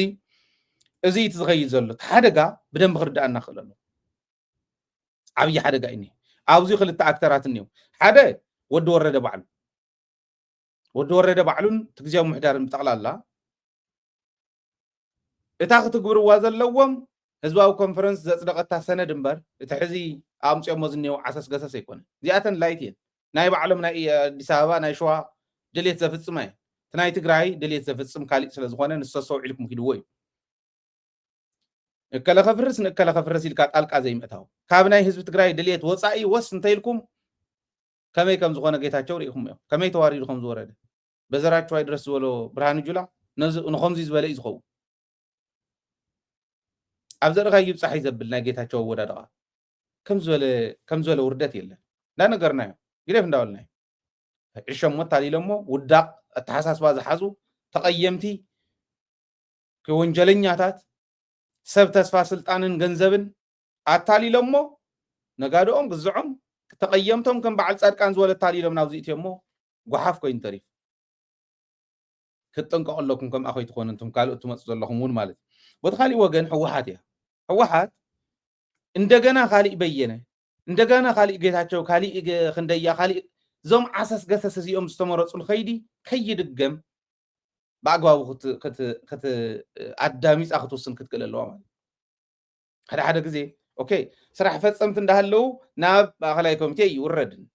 ማእኸላይ ኮሚቴ እንዳሃለው ናብ ላዕለዋይ ካድረ ይውረድን ኦኬ ናብ ማእኸላይ ካድረ ይውረድ ናብ ታሕተዋይ ካድረ ይውረድ እንዳተባሃለ እዚ ዓይነት ክራይቴሪያ ሒዝኩም ትኸዱ እንተኾንኩም ቡልሽት ማንም ክቕበለኩም ኣይኽእልን ክንቃለሰኩም እውን ኢና ካብዚ ኣረኹም ኣሪኹም ብዓቕምን ቅንዕናን ሚዛን ዝምዘን ነቲ ህዝቢ ድልየቱ ዘፍጽመሉ ወፃኢ ህዝቢ ትግራይ ዝተረድአን መፍትሒ ከምፅእ ዝኽእልን መፍትሒ ዘምፁ ሓንጎፍ ኢሉ ዝቕበልን ርእሲ ዘለዎ መራሒ ክተምፁ ክትክእሉ እዚኣ ሃይ ስራሕ ፈፀምቲ እንዳሃሎ ስኢሉ ካብ ሰማያት ዝነጠበ መና ስለ ዘለዎም ይኮነ ስራሕ ፈፀምቲ ኮይኖም ናይ ኢድ ብልጫ እያ ሸዓ ዝነበረት ስምዒት ዝጠቆመቶም ሸዓ ዝነበረት ስምዒት ኢድ ዘውፃትሎም እዮም ኣኸለ ዓቕሚ ዝምዝን ኣይኮነ ዓቕሚ በቃ ኣብሶሉት ሜጀር ናይ ዓቕሚ እዩ ኢልኩም ክትወስድዎ የብልኩም እከለ ሓይሽ እንተኢልኩም ዋላ ህወሓት ዘይኮነ ብናይ ህወሓት ተልእኾ ንሕና እስካዕ ሸምናካ ተሸምካ ኣለኻ ተባሂሉ ከተእትዉ ክትክእሉ ኣለኩም ናብቲ ግዜያዊ ምሕዳር ሕዚ ዓዲ ክትቅየር ሰላምና ክመፅእ ልምዓት ክመፅእ ፀገምና ክፍታሕ እንተኮይኑ ህወሓት እውን እዚ ክትገብር ኣሎ ይፈልጥ እየ እንታይ ከም ዘላ ኣብታ ውሽጢ ህዝቢ እውን ይፈልጣ እዩ ለዚ ብዓቕሚ እምበር ብሽመት ኣይኮነን ብስልጣን ኣይኮነን ብዘለካ ሃይራርኪ ኣይኮነን ናብ ስልጣን ዝኽየድ ታውድብ ከኸም ውድብ ተደራዳሪት ኮያ ነታ ውድብ ይምርሑቶም ክመርሑ ዝኽእሉ ናብቲ ክተምፅዎ ዝግባኣኩም ከዓምፁ ዓቕሚ ርኢኹም ታውድብ እውን ክትድሕንቲ ህዝቢ እውን ክድሕንቲ ዓዲ እውን ክትድሕንቲ ተኮይና ድሓን ዝኾነ ሰብ የድሊ ወዲ ወረደ ከፍ ይበለ ኣብቲ ላዕሊ ሽግር የብሉ ቶም ክላስተር መራሕቲ እዮም ቶም ዋናነተን ክላስተራት ክመርሕዎን ዝኽእሉ ቶም ክልተ ምክትል ፕሬዚዳንት ተባሂሎም ተጣይሹ ምናልባሽ ሓደ እኳ እንተትድርብይዎ እዩ ስኢሉ ንተንኮል ጻድቃን ዝኣተወሉ ናይ ፍሕሶ ግዛዕ ነይሩ እምበር ዘድለ ኣይኮነ ክልተ ምክትል ፕሬዚዳንት እየድልያ ሓደ ምክትል ኣቕምጡ ደርብይዎት ሓደ እቲ ምክትል ሓደ ግን ብጣዕሚ ክሪቲካሊ ፀገም ትግራይ ዝተረድኦ ናይ ትግራይ ጥንካረ ዝፈልጥ ደካማ ጎኒ ናይዞም ፀላእትን ጠንካራ ጎኒ ናይ ፀላእትን ፈሊጡ ፀላእትን ህዝቢ ትግራይ ኣደዳ ወፂሎም ከይበልዕዎ እንደገና ክሰርሕ ዝኽእል ብቁዕ ፖለቲከኛ ክኸውን ክኽእል ኣለዎ ማለት ፈተኹም ፀላእኹም እዚኣ እንተዘይጌርና ብናይ ስልጣን ድልየትኩም ብህልኽ ናብ ዘይኮነ እንትእትኹምና ውድያ ክትከውን እዚ ኣስተውዒልኩም ክትከዱ ክትክእሉ ኣለኩም እዩ እቲ ካሊእ ካብኡ ውፅእ እንተኢልና እዚ በዚዩ ንረኣዮ ብደንብ ኣስተውዒልና ንኽኢዶ ናይ ሽመት ጉዳይ ኣነ እውን በዚኦ ዝሪኦ ክንከታተል ኢና ደደቢት ሚድያ ምልቃቕ ዝበሃል የለ ኣቲና እዩ ኢና ተቃልሲ ስዒሩ ህዝቢ ትግራይ እስካዕ ዝወፅእ ክንቃለስ ኢና ኣብ ጎኒ ህዝቢ ትግራይ ኮይኑ ህዝብና ምግቡ ሕሱን ኣረጋጊፁ ተመዛበላይ ተመሊሱ ኣብ ውሽጢ ዘሎ እቲ መንእሰይ እውን ካብ ስደት ተሪፉ ኣብ ዓዲ ኣልሚዑ ሪሶርስ ተጠቂሙ ምስ ዓለም ክወዳደር ዝኽእል ትውልዲ ክፈጥር ዝኽእል ሲስተም እስካዕ ዝዝርጋሕ ኣለኹ ሃይሎ እዚ ተረፈ ዘይተርፍ ክንደይ ይነብር ሰብ እዚ ርኢና ኢና ንቃለስ ህዝቢ እውን ነዛ ሚድያ እዚኣ ብደንቢ ተኣማሚኑ ህዝቢ ዝሃበና ሓደራ ስኢልና ንድርቢ ኣይኮነ ህዝቢ ዝሃበና ክብሪ ብምንም ዝግዛእ ኣይኮነን ጌታቸው ብምንታይ ይገዛእ ህዝቢ ተመሊሱ ኣብ ልዕሊ ህዝቢ ትግራይ ዝፈፀሞ ጉድ ሕልና ህዝቢ ትግራይ ቀይሩ ጌታቸው ሰብዩ ኢሉ ክመፀሉ ዝኽእል ሰብ ብምንታይ የምፃ እዚ ፈሊጥና ጠንኪርና ክንቃለስ ኢና ንሕና እውን ማለት ስለዚ እዚ በዚን ዛዝሞ ናብቲ ካሊእ ንስገር ንኣብነት ቀፂልና ሒዝናዮ ዘለና ኣብይ ኣሕመድ ንኤርትራ እንተወሪርዋ ይብሉ ተስፋሕፋሕቲ ገሊኦም ንሕና ብድሕሪት ንዕኡ ወጊእና ኣዲስ ኣበባ ክንኣቱ ኢና ይብሉ ናልባሽ ብደንቢ እንታን ክርዳእና እንታይ ይብል ከም ዘለኹ እዚኣ ስምዕዎ በአብይ የሚመጣው አጀንዳ ለቅንጦት ነው ቀጥሎ የሚመጣው ነው ብለህ አስቀምጣል። ጦርነት ተነሳ እንበል በሆነ ጉዳይ እኔም አንተም ሳንፈልግ እንበል አሁን በዚህ እንውጣና ቅድም እንዳልኩህ በውጤት ደረጃ ጦርነት ተነሳ። ጦርነት ከተነሳ ያው እንግዲህ አሁን እዚህ ጋር ነው የሚመጣው የሁለት ጌታ ጉዳይ አይደለ ማደር ወይ የሎያሊቲ ጉዳይ እዚህ ጋር ነው የሚመጣው። ያኔ ጦርነቱ ቢነሳ እንደ መሳይ ወይም መሳይን የሚከተሉ ሰዎች ምን ቢያረጉ ነው አንተ የምትመክረው? ከኋላ ኢትዮጵያ መንግስት እንዲወጉ ቢነሳ ከኛ ቁጥጥር ውጭ ቢነሳ ነው ያልኩህ። ቢነሳ ይኸው ልንገርህ፣ ቁጥጥር ቢጫ እንደው መቼም ጦርነት ሰው አይመኝም። እንዲህ በሚዲያ ላይ ጦርነት ይነሳ ብላል። ግን ይሄ አብይ የሚባለው ስርዓት እንዲገረሰስ ይሄ ጦርነት ቢከፈት ሁሉ ብለን እንመኛለን። አሰላለፋችሁ ምንድን ነው? ምንም ጥርጣሬ አያስፈልገውም። ይሄ እዛ እሱ ጦርነቱን ሲከፍት ፋኖ 4 ኪሎ እንዲገባና የምናደርገው ፋኖ 4 ኪሎ ይገባል። ይህን ስርዓት መጣል ለምንም ለድርድር የሚቀብር አይደለም። ከኤርትራ ጋር ጦርነት ቢከፈት ከማን ጋር ነው የምትሆኑት? ከኤርትራ ጋር ሆነን አይደለም። ፋኖ የራሱን ኃይል ይዞ ሄዶ አጋጣሚውን ተጠቅሞ አዲስ አበባ መግባት ነው። ምንም አሻሚ እኮ አይደለም፣ ግልጽ ነው። ዋናው ትልቁ ታርጌቱ ይሄንን ስርዓት መጣል ነው። ከዚህ ስርዓት በኋላ ለእናቴን እኮ ስለዚህ በየትኛውም ዋጋ ብዬ ልጨምርበት፣ በየትኛውም ዋጋ ከማንም ጋር ተሰልፈ በሚለው ምንም ይሄ ምንም ማመንታትም ጥርጣሬም የለውም። አብይን ለመጣል የሚደረግ ማንኛውንም ትግል የተቀደሰ ትግል ነው። ይሄ ባንዳነት አይደለም፣ የባንዳነት መገለጫ አይደለም። ይሄ ተግባር ባንዳን እየነቀልክ ምን ባንዳን መንቀል ባንዳነት አይደለም። ስለዚህ ይሄ ጉዳይ ሁለት አዲስ አበባን እኮ ነው ያሳጣ። በነገራችን ላይ ሞገስ አዲስ አበባን ነው ያሳጣ። በደንብ አዝዋ እዚሁ ኮይኒ በኢትዮጵያ ዋይ አነ ብጣዕሚ ዝገርም ኮይ ናይ ትግራይ ጉዳይ ብጣዕሚ ዝገርመኒ ከመይ ዝበለ ድንቁርና ዘለዎም መራሕቲ ከም ዘለውና ክሓስብ ከለኹ ፀሪፍካዮም ክትብሉን ኢኹም እምበር ከምዚኦም ዝበሉ ሽንታማት ኣብ መዋዕል ትግራይ ተፈጢሮም ኣይፈልጡን ንድሕሪ ሕዚ እውን ከይፍጠሩ ክፅዕር እያ ኢለ ኢትዮጵያ እዚኣ እያ ታሕዚ ዝረኣኹማ እያ ኢትዮጵያ መዓልቲ ዝፅበዩ ኣፃዊዶም ተንሽን ኣሲሮም ዝፅበዩ ምስ ኤርትራ ታሕትሪም እንተተጀሚራ ኣዲስ ኣበባ ክንኣቱ ኢና ዝብሉ ኤርትራ እንተመፀት ሶማልያ እንተመፀት ካሊእ እንተመፀ ምስ ማንም ኮይንና ክንነቕሎ ኢና ዝብሉ እሞ ከዓ ብዙሕ ሓይሊ ዘለዎም ቀሊል ሓይሊ ኣይኮነን ናይ ፋኖ ብዙሕ ሓይሊ ዘለዎም ዓይ ኣይኮነን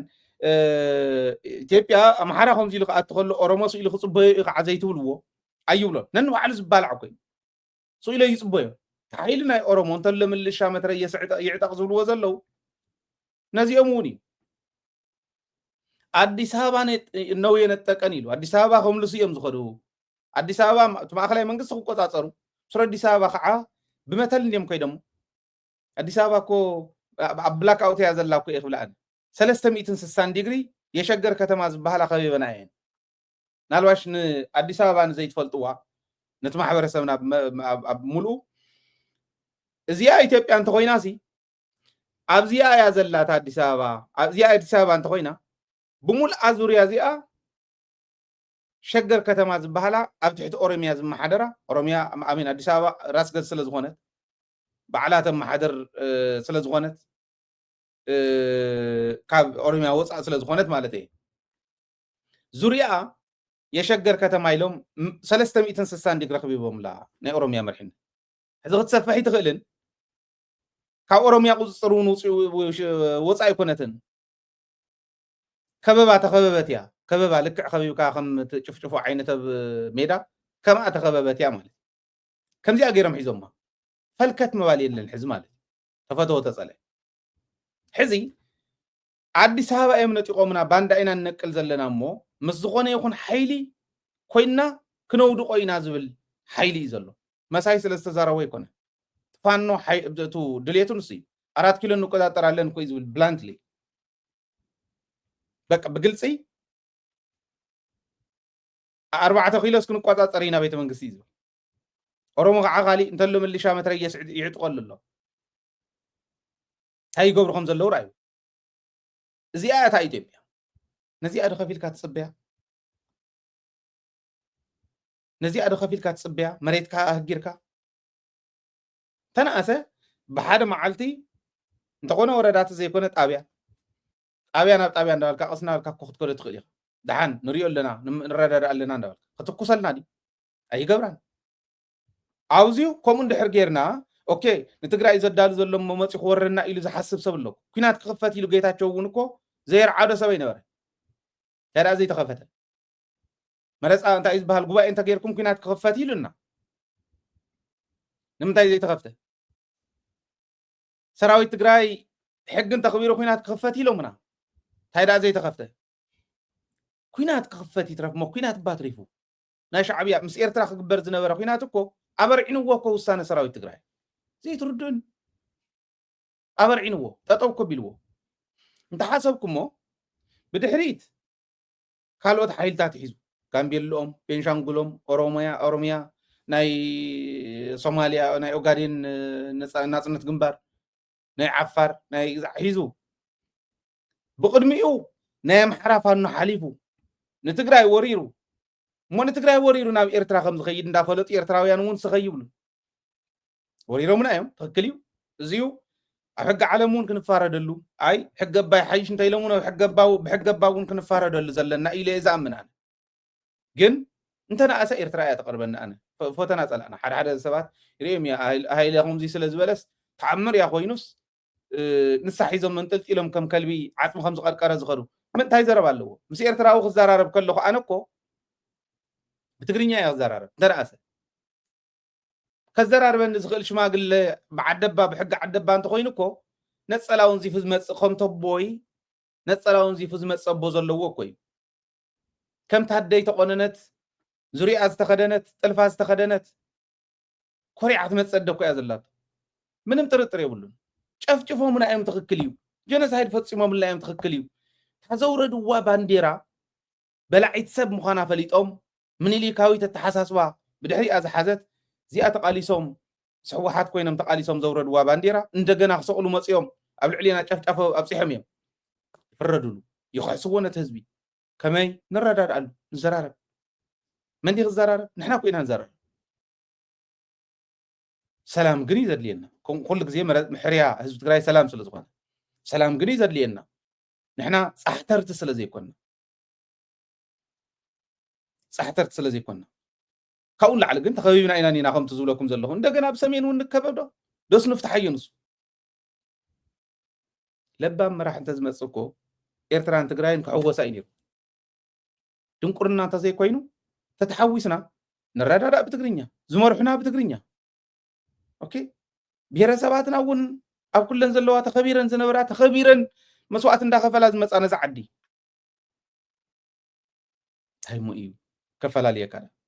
ምንታይ ናብዙ ሕዝቢ መፅኡ ዝኒሄ ጨፍጫፍ ብሽርሒ ምኒልክ ኩሉ ግዜ ንሱ ብዝነቐሳ ብዝተኸልዐ ሾኽ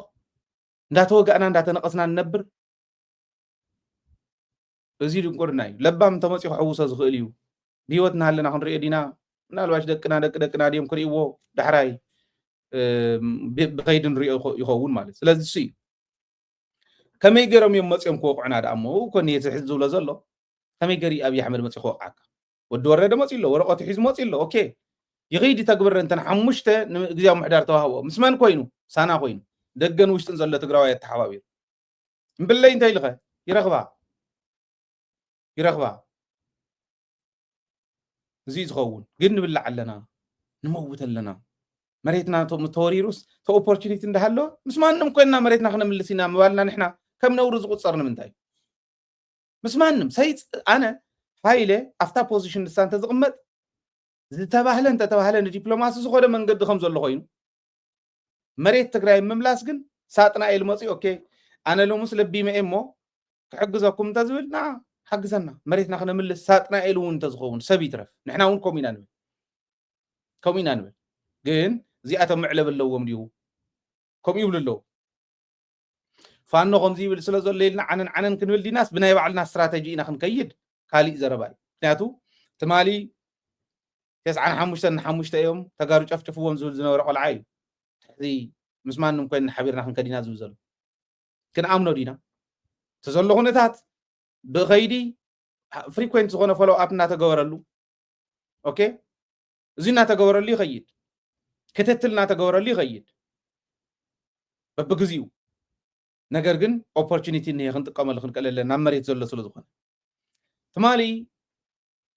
ትግራይ ተወሪራ መቀለ ተታሒዛ ኢሎም ዝድንሱ ዝነበሩ እዮም እዚኦም ንመሳወስ ኸሪዮም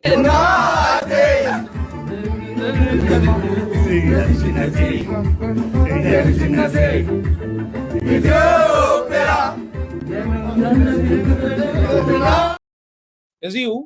መቀለ ተታሒዛ ኢሎም ስቱዲዮ ናይ ኢሳት እዩ نلقى يكون أنت أركايفنا هون أيت التراترو بقللو مالت صيلنا قليل قال سيكون عند دافيد جميل حزب تግራይ ነፃ ወፂኡ ታሪኹ ተስተኻኺሉ ታሪኾም ተስተኻኺሉ ነናይ ባዕልና ክንውን ከለና ጥራሕ እዩ ትዕረፍቲ ዝጅመር እዚኦም እዮም ቶም ከምኡ ዝብሉ ዘለኹ ንኣምኖም ዶ ኣይንኣምንን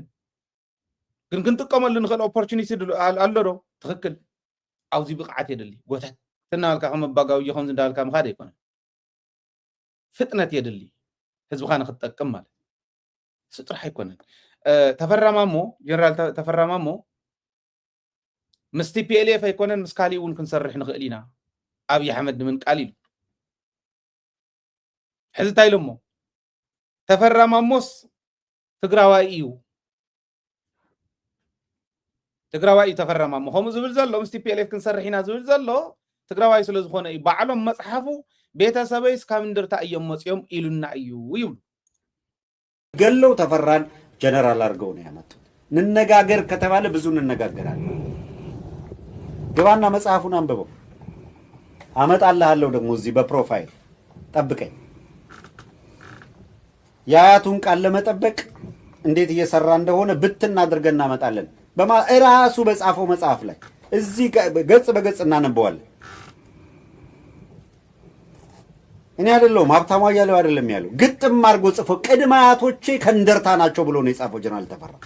መጽሐፉን ግባና አንብብ ገጹን አመጣልሃለሁ እዚህ ዲስፕሌይ ያደርግልሃል ስለዚህ ቅድማያቶቼ አባቴም ከዚያ ሰው ከመጣ ተቀበሉ ብሎናል ስለዚህ ከዛም የሚመጣውን ለመቀበል ዝግጁ ከሆነ ከስሮ ያለውን እንዴት እንደገፋ መንገር አለበት እኛ ደምና ምናምን ቆጠራ ውስጥ አልገባን ያላለውን ግን ስም ማለት የማንነት ጥያቄ ያላነሳውን እየለጠፍክበት ግን እሱ በግልጽ ነው የጻፈው ቅድማያቶቼ የመጡት ከንደርታ ነው ብሎ የጻፈው ጀነራል ተፈራ ትላንትና ከትላንት ወዲያ ባስመረቀው መጽሐፍ ላይ ነው በይፋ ለምን ከዛ መጡ አይደል ከንደርታ የመጡ ቅድማያቶቹ ቡግና ላይ ላስታ ላይ መሰረት አላቸው ስለዚህ አያቴ ከዛ ሲመጡ ዘመዶች ናቸው ብለውኛል ይላል ስለዚህ ለዘመዶቹ አቀባበል ለማድረግ ቢዘጋጅ ለምን ተቀበልክ ምናምን አይባልም ስለዚህ አውጃኖ ተገለሱ ጀነራል የሆነበትን ሚስጥር ዘግይቶም ቢሆን ስለጻፈልን እናመሰግነዋለን ሸብረክ ሲል አቋሙን በዚህ ደረጃ ፈትሸን ለምን ይሄን አቋም ያዘ እሚል መጓተቱ ስንገባ ያገኘነው ሰረ ነገር ይሄንን አለቀ እስከ ጥግ ነው ሄደን የምንነጋገረው እስከ ጥግ ሪያሊቲ እኔ አይደለም ያልኩ መጽሐፉን አንብባ እኔ ደግሞ አመጣልሃለሁ መጽሐፉ እየተፈረመበትን ገጽ በገጽ ይሄልክ ታነበዋል ቀደማያቶቹን በጠቅሶ አይደለም በቃ እሱ አማራ አይደለም ካለ በግድ አማራ ናት አማራ ነኝ የሚለውን እኮ አማራ አይደለህም ለማለት የምትዋግቱላ የምትወራጩላ አንተ ግን የምትፈልገውን አይደለም ሲሉላ በግድ ነው ትለዋለህ ማለት ልብ በሉ ልብን ተዘልዎም ነሩ በዓል ደመቀ ዘውዱውን ተጋሩ ምዃኖም እንዳፈለጡ ተምጸላእቲ ናና ኢኹም ንስኹም ኢኹም ቀልና ወሉ ናይ ጨፈሮም ጸሞም ስካሕዝውን መሬት ትግራይ ወሪሮም ንኸርክብዎም ኣብ ልዕሊ ህዝቦም ጫፍጫፍ ንኸብፅሑ የንጨብጭብሎም ኣለዉ ደርፊ እውን ይደርፍሎም ይኽእሉ እዮም እንትኸምኡ ዝበለ ደመቀ ዘውሩ ትግራዋይ ይትረፍ ደም መፅሓፍ ፅሒፉ ተባሂሉ ኣቦኡ እንተይተረፈ ተወደይ ትግራዋይ እንዲ በቡኡ ትግራዋይ በዲኡ ትግራዋይ ሰው ኢሉ ዓዊድን እንዳሉ ንገሩለይ እንደ ደኣ ዝብሎ ኣቦ ዘለውዎ ፅባሕን ጎንታይ ክብልዎ ከም ዝኽእሉ ደመቀ ተመሃረሉ ተፈራማ ሞኮስ ተፈራን የወለደች ምናምን እንዳበለ ከምዚ እንዳበለ እንዳጉርዕ ዝነበረ ሰብ ጀነራል ተፈራ ማሞ ተነኻአና እንዳተባሃለ ንእስራኤል ከይወፅእ ከይሕከም ተኸልኪሉና እንዳተባሃለ መሓራ ስለ ዝኾነ እንዳተባሃለ ዝነበረ ዘይንፈልጦ ዝነበርና እንድርታ እዩ ትግራዋይ እዩ ቤተሰበይ ካብ እንድርታ እዮም መፅኦም ቤተሰበይ ካብ ትግራይ እዮም መፅኦም ኣነ ትግራዋይ እየ ኢሉ ባዕሉ ስለ ዝፀሓፈ ትግራዋይ ስለ ዝኾነ ምስ ቲፒኤልኤፍ ክሰርሕ እየ ዝብል ዘሎ ኢሎም ንተፈራ ማሞ ብከምዚ ዓይነት ከሰሞን እኒው ማለት እዩ ንደመቀ ደኣ እሞ እንታይ ክወፅኦ እንታይ ዓይነት ሽም እዮም ከውፅሉ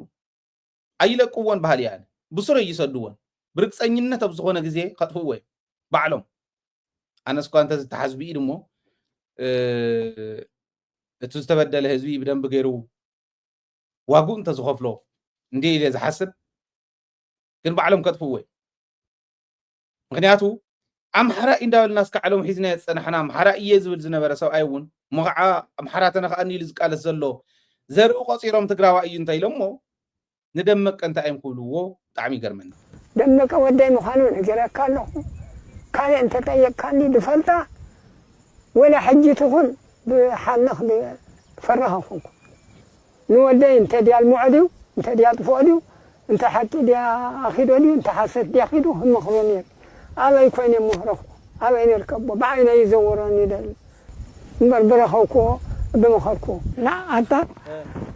هاي أنتم ماني رايلهم أذكرتهم ما بلغتها عندهم بلغتها يقولوا أطبلهم أريم بلو إسراب بلهم تراخنا زمانات إتانتو عبياتي أدانيو بتين نخل أبلا بلو نعين أنتو أخي بلغتها إلان لقيت أفلم كبيتي بها أبو حاس تقروائي يلو يزلعني يفتوني هيفتون تايلون وعلو هزألي انتايلون وعلو هجون تقروائي جمع دوالي بابو تقروائي بادو تقروائي እዚ ትደመቀ ጽባሕ እንደመቀ እንታይ ይኽመጽእ ራይዎ ትግርኛ ብደንብ ገይሩ ዝሰምዕ ትግራዋይ ስለ ዝኾነ ከሰምዖ እዩ ትዝብሎ ዘለኹ ጽባሕን ጎንታይ ክመጸካ ከም ዝኽእል ክትርዳእ ኣለካ እያደመቀ ክትርዳእ ኣለካ ተፈራማ እሞ ትግራዋይ ኢሎም እንድሕር ፈርጆሞ ደመቀ ዘውዱ ደኣ እሞ እንታይ ክበሃል ሰዓት ከም ዘየጽንሑኻ ኣይጠራጠርን ግን ተማዓልቲ ንሳኢና ንጽበ ዘለና ማለት እንታይ በለ ሃይለ ክትብሉ ባዕሎም ከጥፍእዎ ምንም ጥርጥር የብሉን ኣብዚኦም ዘለዉ ሕዚኣቶም ከመይ ናበይ ይገላወጡ ከም ዘለዉ ራእዩ ሓደ ወዲ ሽሙ ንግዜ ይጽንሓለይ በዓል ሃፍታም እኮ ምሳና እዮም ትግራይ እዮም ዝቃለሱ ስኢሎም ፈሊጦም እዮም ከይግጦም እዮም ከም ዝብሉ ዘለዉ እምበር ይብለኒ ዓብይ ኣመራርሓ ከምኡ ኢሉኒ ኣብ ትግራይ ንምንታይ ኢኹም መረዳእታሲ ናብ ናይ ትግራይ ሚድያ ሞብተልእኮ ዝተመኮራ ሚስጥር ክሕዛ ዝኽእላ እንዶ ስደዱልና እንዶ ይደፉ እንዶ ናብኦም ይትስደዱ እየ ኢለ እዮም መረዳእታ ከም ዝሰደዱ ምስ ፈለጥኩ ንበዓል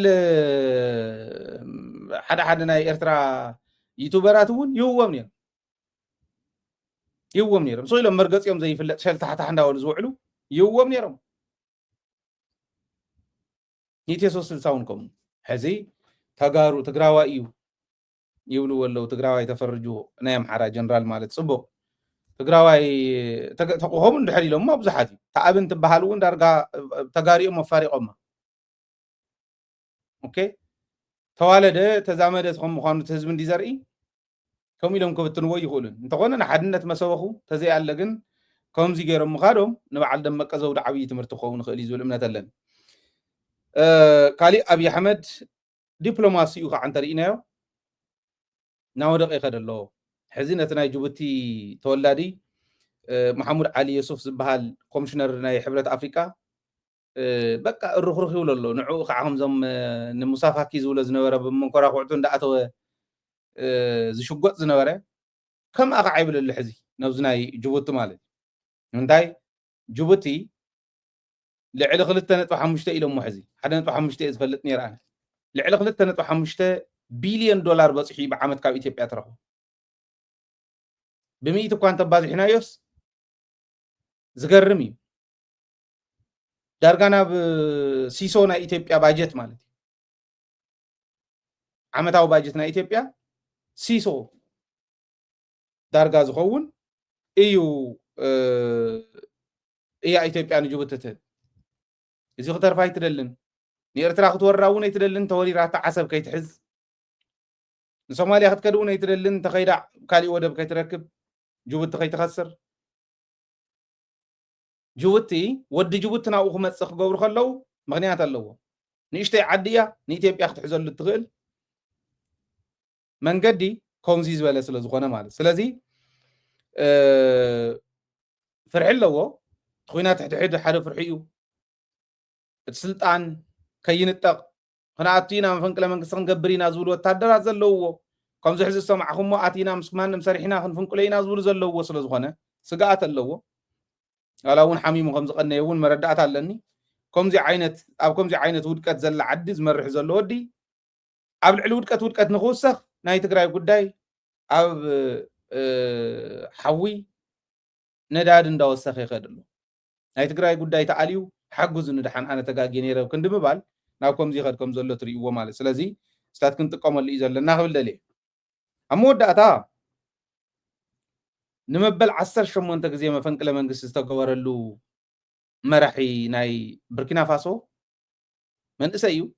ወዲ 37 ዓመት እዩ ኣብ ናህና ዕድመ ዘሎ እዩ ኢብራሂም ትሮሬ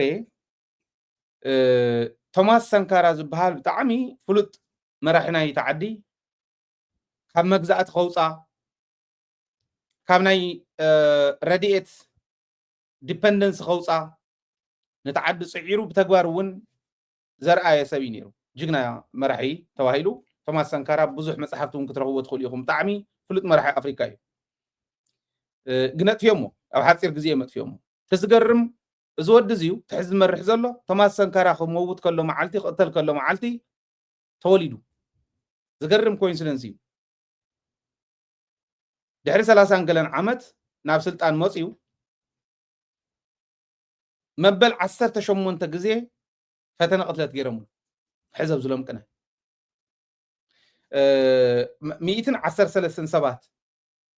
ኦፕሬሽን ክሰርሑ ንዕኡ ክቀትሉ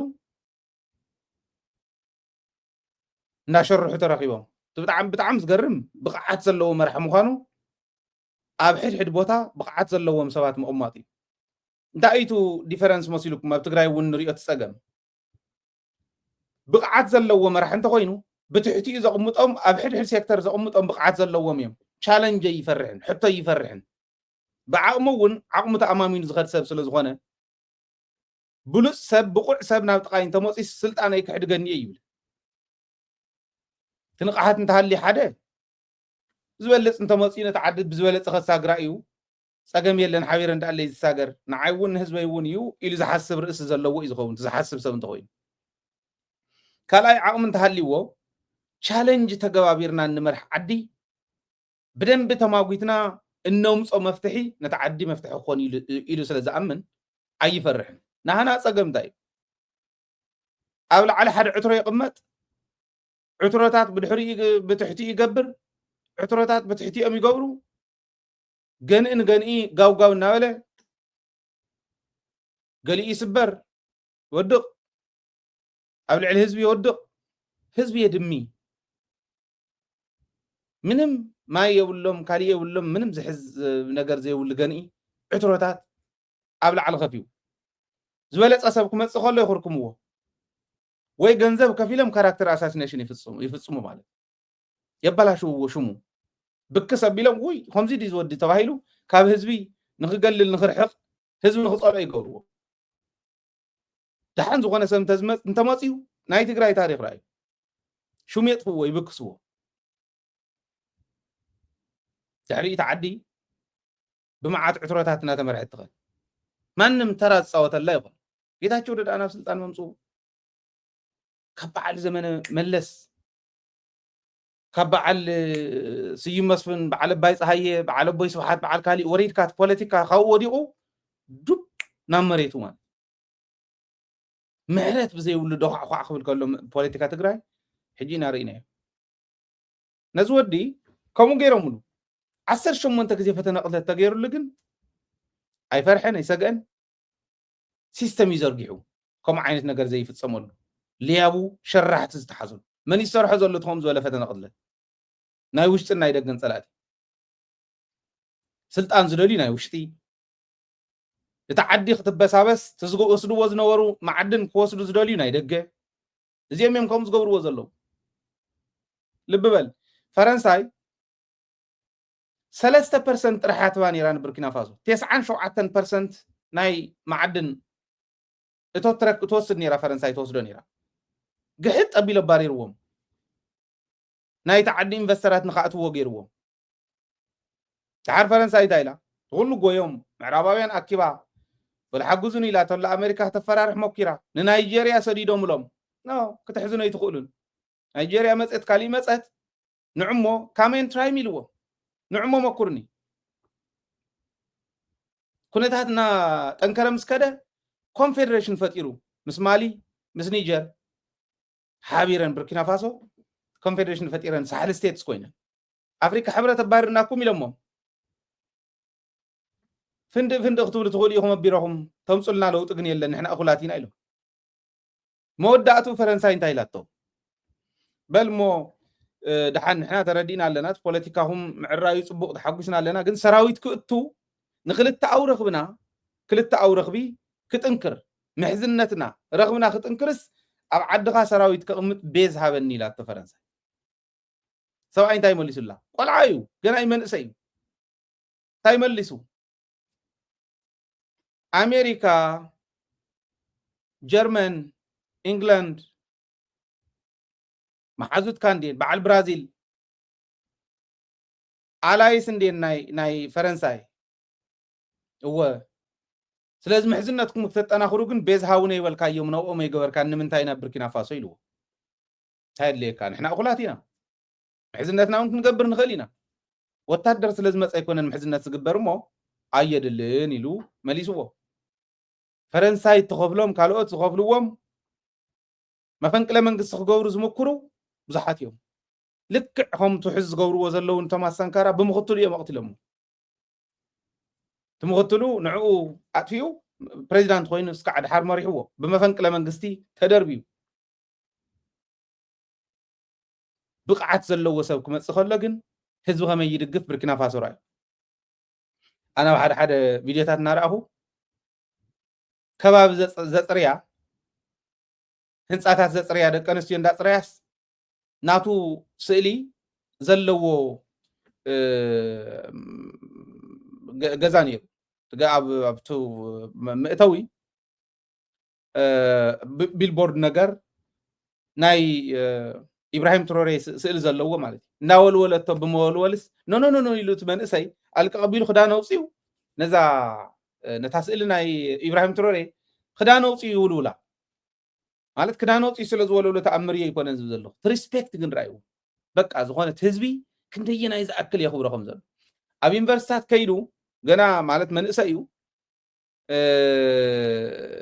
ክንዱእ ዝኣክል ፖለቲካል ብስለት ከበይ ከም ዘጥረዮ እውን ይገርም እዩ ሞቲቭ እንዲቱ ውሽጣዊ ስምዒት ህዝባውነት እንዲኸም ገይርዎ ኣብ ዩኒቨርሲታት ከይዱ ኣብ ህዝባዊ ዓላታት ከይዱ ዝዛረቦም ተሰሚዕኹሞም ዝገርም እዮም ናይ ሓቂ ዝገርም እዩ ዘለዎ ህዝባውነት መንእሰይ ከመይ ክቕየረሉ ከም ዝደሊ ናይ ተዓዲ ሪሶርስ ከመይ ክጥቀሙ ከም ዝደሊ ክቕርብ ከሎ ብጣዕሚ ዝገርም እዩ ናበይ ከደ ከም ዝበለ ሕልና ናይ ትግራዋይ እንታይ ኮይኑ ከም ዝበለ ሰብሲእና ዘለና ከም ዝበለ ሰብ ንቅድሚት ከይመፅእ ኮነ ኢልና እንዳተቃለስና እየ ንኸይድ እንታይ ዓይነት ዓዚሚ ተገይሩልና እዚ ንሕሰብ ነዚ ንፍትሓዮ እዚ እንተፈቲሕና እየ ጥራሕ ኢና ክንቅየር ንኽእል ንምሃር ካብተን ካልኦት ሃገራት ንምሃር ካብተን ጎረቤትና እውን ካብ ኦሮምያ እኮ ምምሃር ይከኣል እዩ ዝተወሰነ ይዕጥቁለው ዲዲኣር ክበሃል ከሎ ትግራይ እግርኻ ትሰበር ዲዲኣር ትብል ዘለካ ተመለስ ክበሃል ክኽእል ኣሎ ኣወዳንኻ ዲዲኣር ክትብል ንመን ዕጥቁ ክተርግፍ ክበሃል ክኽእል ኣሎ ህዝባዊ ዝኾነ ሕና ከም ህዝቢ زين الدرادرلو دقي هالو وشتي هالو تقراواي زي الدرادرلو واغاز خفللو ناي تقراي زبهال ناشنال انترست لنا نفاليوم كلونا له تايمتهم ناشنال انترستنا كم هزبي زين الدرادرلو كومبرومايز زي يقبروا ناي تقراي انتاي سيبحزو زيبان حز ازين تحيزنا طرحينا كنفرح نخل عين مالت حزنا ابدا بناصنت ناي ندرادر انتلنا كل تقراوايكم انت خوينو زوقل هصان زولد هصان زي عند حزن دحرك عب غيرنايو بمننته زي الدرادر حزب زلو عدي تدفر اي تدفر اكلي حيش نقدميت يمصا زبل حلنا زلوهم بوليتيكانياتات زمرحوو عدي ايودقن زحاشه سب زبلص زمرحو سلازخونه زينا نقبر زي اخ نقبر كنكللنا بهالي انت مس غروبيت مس كالي قعا سلام كما يفطر قدمه دلونت سلام انت فرسه خزبل انت እንዳልና نقمطم ነገራት ካخلونا له اي حسونا ينيرنا هم كو يبلنا نيرنا زبال ነገር يسرح እንደحدث كزي حزب تግራይ كساغر እንደحر ኮይኑ እዚኦምን ከም ዚኦምን ዝበሉ ክንሰርሕ ክንቀለለና እዩቱ ምስናይ ብርኪና ፋሶ ከተሓዞ ከለኹ እዚ ለ ናይሎም መደብና በዚ ክንዛዝም ኢና ኣብ ማሕበራዊ ሚድያ ተከታተሉና መደባትና ምድላዋትና ኩሉ ግዜ ናብ ኩሉ ንኽበፅሑ شير لايك سبسكرايب مغبار كيت ارسعو اب يوتيوب تكتاتلنا جوين غبرنا جوين تبللا فتا جوين تطويقكم سوسنا ملكو ددبيت نحجزكم تقصلوا ابالنتكم ترغاغصلو خووني ددبيت محجاز حزون كيتقارصو نيشتي ناتدراربا ناتخاتاتلا انت مصين تاكيبن يحجزانا انعنا نقدميت كنساغر انت خوينا زعدخ تساغر انت خوينا ناي جدن ዛ ሚድያ ክትሕግዙለኩም ናወጋግን ባንኪ ዛትሪዋ ዘለኹም አካውንትና ናይ ደደቢትያ ናብዚ አክትእቱ ኣብ ወፃ ከዓ ናብ ናሽናል አውስትራሊያን ባንክ ክትእቱ ኣብ ታሕቲ ዘሎ ናይ ጎፈንሚ ናይ ፔይፓል ሊንክታት ተጠቂምኩም ደደቢት ክትሕግዙ ሕጅውን እንዳሓተትና ክንዘለና ንሓፍረሉ ስለ ዘይኮነ ስራሕ ንሰርሕ ስለ ዘለና እዚ እዩ እዚ ለ ሰላም ሳኹም ሰላምን ዓወትን ከዓ ምስ ጅግና ህዝብና ክኾን ትምኒተይ ትግራይ ትዕወት